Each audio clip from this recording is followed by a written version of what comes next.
জন্য রাসনৃত্যটা ভঙ্গ হয়ে গিয়েছে। আর এইদিকে কি হয়েছে, আমার দেবাদিদেব ভুলে না মা পার্বতীর কাছে গিয়ে বলছে তাকে নারী রূপে সাজিয়ে দেওয়ার জন্য। হরে কৃষ্ণ কৃষ্ণ কৃষ্ণ হরে হরে, হরে রাম রাম রাম হরে হরে।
তুমি আবার শাড়ি নিয়ে কি করবে? কোনোদিন তোমার শাড়ির খবরই রাখনি। আমি যে রাজকারণে যাবো। ও রাজকারণে যাবে? যা, শাড়ি নিয়ে কি করবে? রাজকারণে তো পুরুষ মানুষ যাওয়া নিষেধ। ও তার মানে তোমার লোভ হয়েছে না? হ্যাঁ, অনেক লোভ হয়েছে। কি লোভ হয়েছে বলো তো? ওই কৃষ্ণ কি করে ষোড়শ গোপীদের নিয়ে মনোরঞ্জন করে, তাই আমি দেখবো আজ। তাই বুঝি? তাই মহামায়া আমাকে শাড়ি পরে দাও। ঠিক আছে মহামায়া, আমায় দাও সাজাইয়া। মহামায়া, আমায় দাও সাজাইয়া।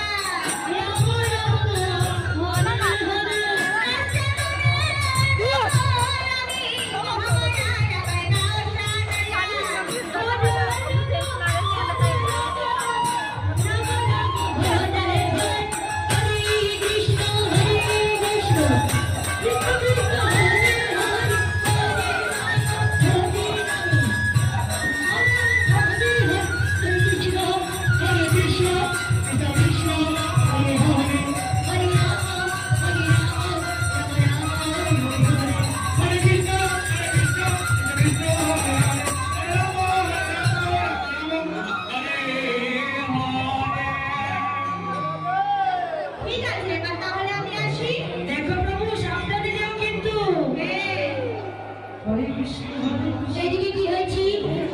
গোবিন্দ সখীদের কি বলছে? কপিটি দেখতে পারি? কপি বলো শ্রীমতী। কপি বলো বন্ধু। তুমি এক কাজ করো, তুমি মাধবী কাননের নিচে গিয়ে দেখে আসো কোনো পুরুষ দাঁড়িয়ে আছে কি। পুরুষ মানুষ? হ্যাঁ, তাড়াতাড়ি যাও। ঠিক আছে, যাচ্ছি। হরে কৃষ্ণ কৃষ্ণ কৃষ্ণ হরে হরে।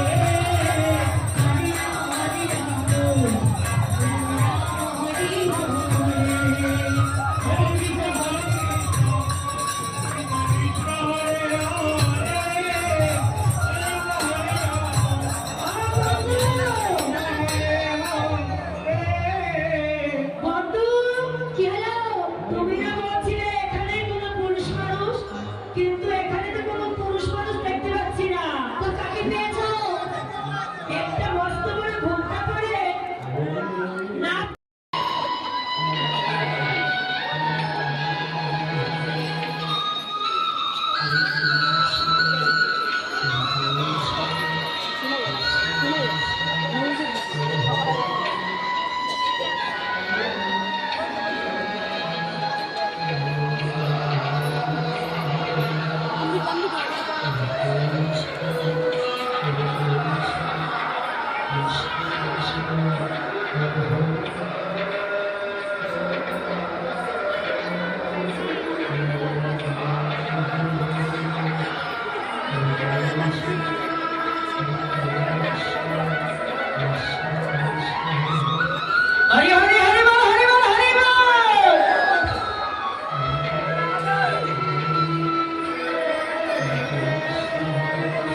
পদে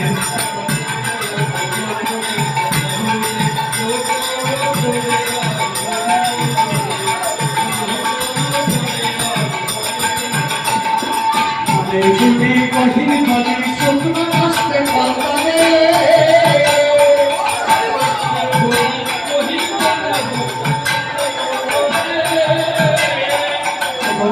গুণে কহি মনে শুক্র আসতে পারে গায়া দিব প্রাণ ফেটে যায়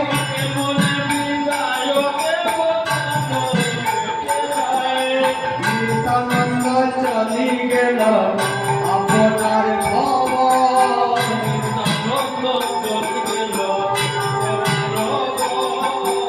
চৌষষ্ঠী মহান্ত গেলা নিজ নিকেতন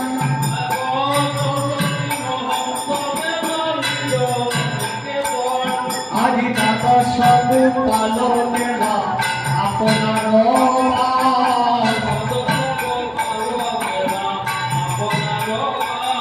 আগে ভূমিতে করিয়া কাঁদে নরতমদা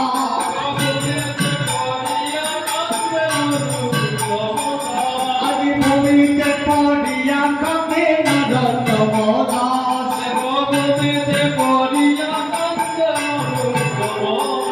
নিতাই গৌর হরি বল নিতাই গৌর হরি বল নিতাই গৌর হরি বল নিতাই গৌর হরি বল হরি বল হরি বল হরি বল হরি বল হরি বল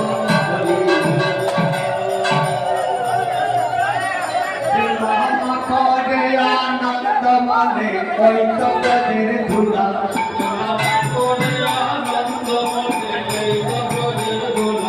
ওরে এই তো ব্রজের ধুলা পাইলে কই হারে গেলা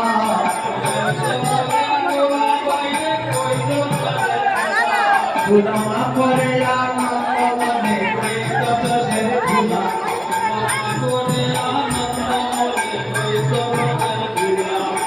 ধুলা